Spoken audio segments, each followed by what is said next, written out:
নমস্কার বন্ধুরা, অনেকেই অনেক সময় একটা প্রশ্ন করেন, কোনো একটা ফান্ডের নাম নিয়ে জিজ্ঞাসা করেন যে এই ফান্ডটা কেমন। এক্সাম্পল হিসাবে বলছি, যেমন ধরুন কেউ আমায় জিজ্ঞাসা করলেন যে নিপন ইন্ডিয়া স্মল ক্যাপ ফান্ডটা কেমন। আমি বলবো ভালো, স্মল ক্যাপ ক্যাটাগরি, এটা একটা ভালো ফান্ড। কিন্তু যদি আপনি আমাকে এই প্রশ্নটা করেন যে নিপন ইন্ডিয়া স্মল ক্যাপ ফান্ডে ইনভেস্ট করা কি ভালো হবে, তখন কিন্তু আমি একটু সতর্ক হয়ে যাই। কারণ এই ফান্ডেতে ইনভেস্ট করা আপনার জন্য ভালো হবে কি না সেইটা কিন্তু এক কথায় বলা সম্ভব না। তাহলে কিন্তু আমাকে আরও অনেকগুলো জিনিস দেখতে হবে। আমাকে দেখতে হবে আপনি কত দিনের জন্য ইনভেস্ট করবেন, আমাকে দেখতে হবে যে আপনার রিস্ক টেকিং এবিলিটিটা কত আছে, আমাকে দেখতে হবে যে আপনার ওভারঅল পোর্টফোলিওটা কেমন। সুতরাং আপনার এই সমস্ত প্যারামিটার্সগুলো না জেনে আমি কিন্তু আপনাকে বলতে পারবো না যে এই স্মল ক্যাপ ফান্ডটা আপনার জন্য ভালো হবে কিনা। নো ডাউট সেটা একটা ভালো স্মল ক্যাপ ফান্ড হতে পারে, কিন্তু সেটা আপনার জন্য সুটেবল হবে কিনা সেইটা কিন্তু বলা মুশকিল।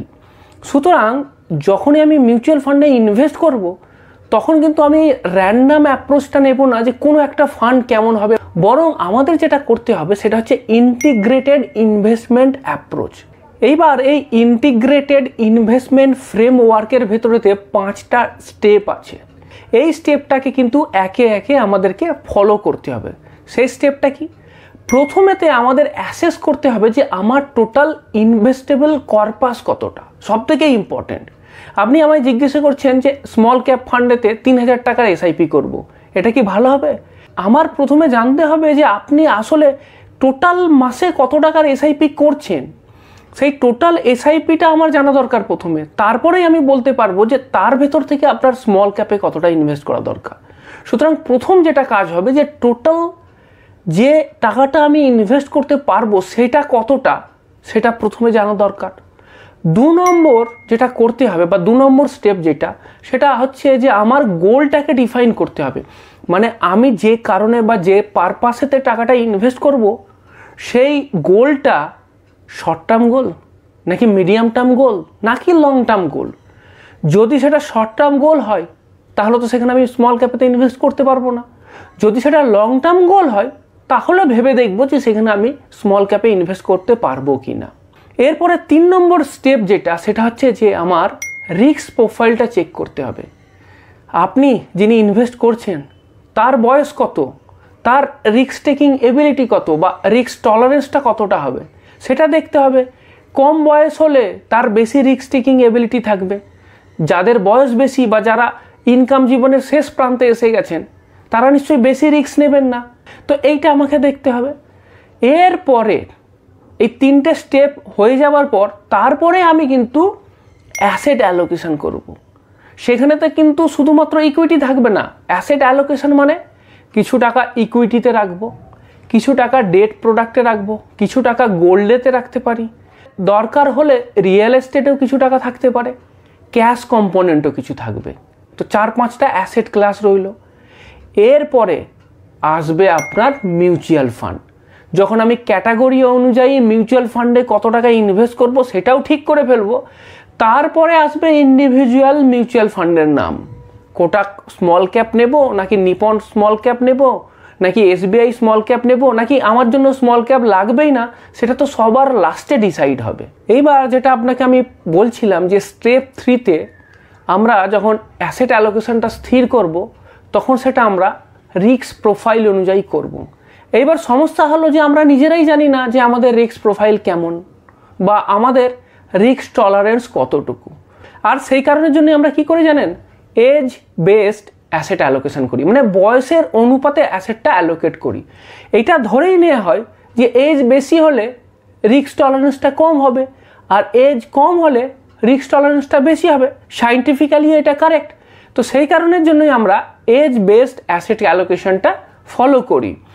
আর সেখানেতে এই থাম্ব রুলটা বলছে যে যদি আপনার 30 বছরের নিচে বয়স হয় তাহলে আপনি 80% ইকুইটিতে ইনভেস্ট করুন, এরপরে 10% ডেট আর 10% গোল্ড।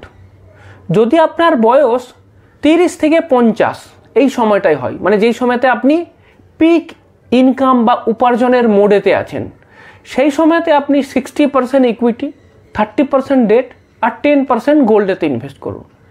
এরপর আপনার বয়স যখন 50 পেরিয়ে যাবে তখন আস্তে আস্তে ইকুইটির পোর্শনটাকে আপনি কমিয়ে ফেলতে পারেন। ধীরে ধীরে ইকুইটিটা 40%-এ নিয়ে চলে আসবেন, ডেট 50% থাকবে আর গোল্ড 10% থাকলো। এইবার আমি ইকুইটির কথা বলছিলাম।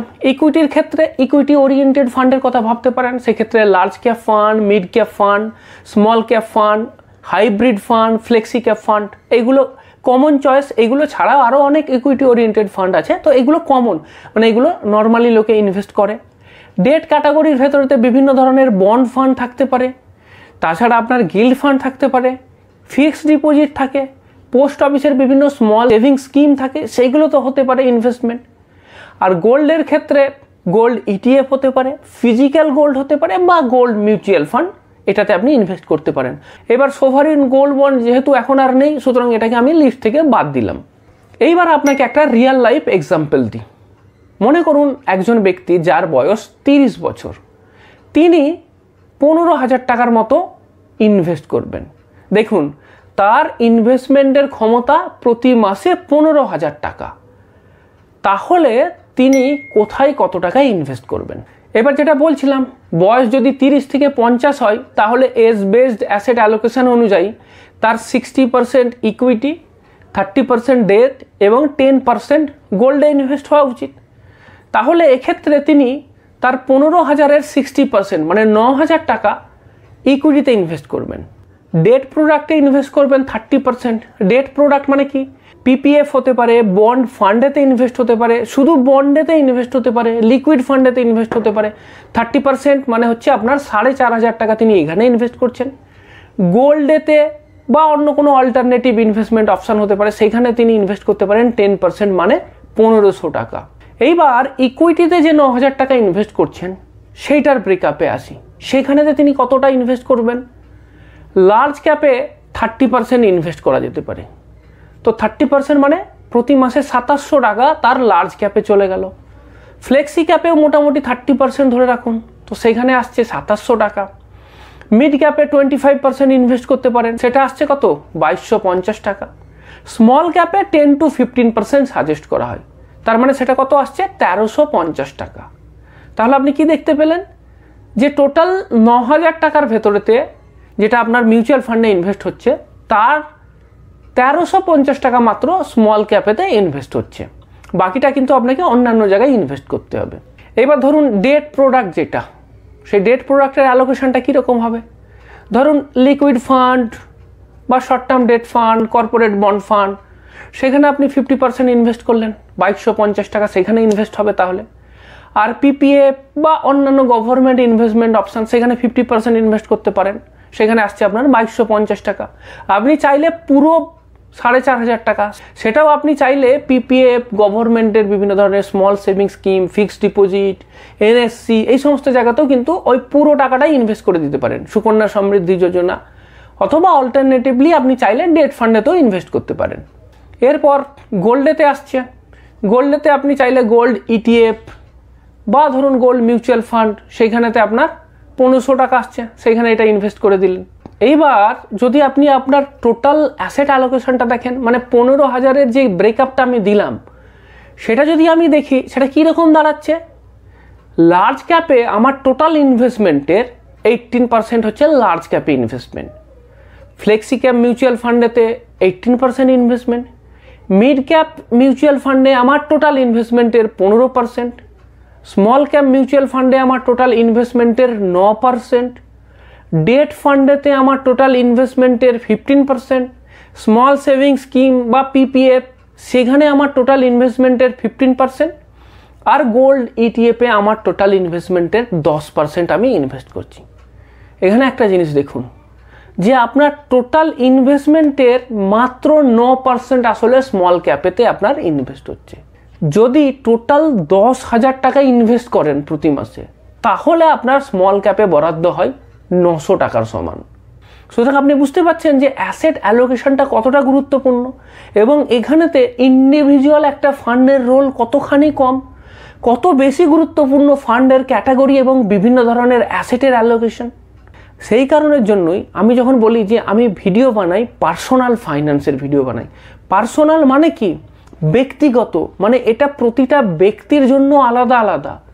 আপনি প্রথমে দেখে নিন, আমি আপনাকে একটা ওভারঅল লেআউট বলে দিতে পারি, কিন্তু বাকিটা তো আপনার নিজস্ব ব্যক্তিগত না। যে আমি ফর্মুলাটা দিলাম, এটাকে ফিট করে আপনি আপনার মতো করে একটা তৈরি করে ফেলতে পারেন ইনভেস্টমেন্ট পোর্টফোলিও।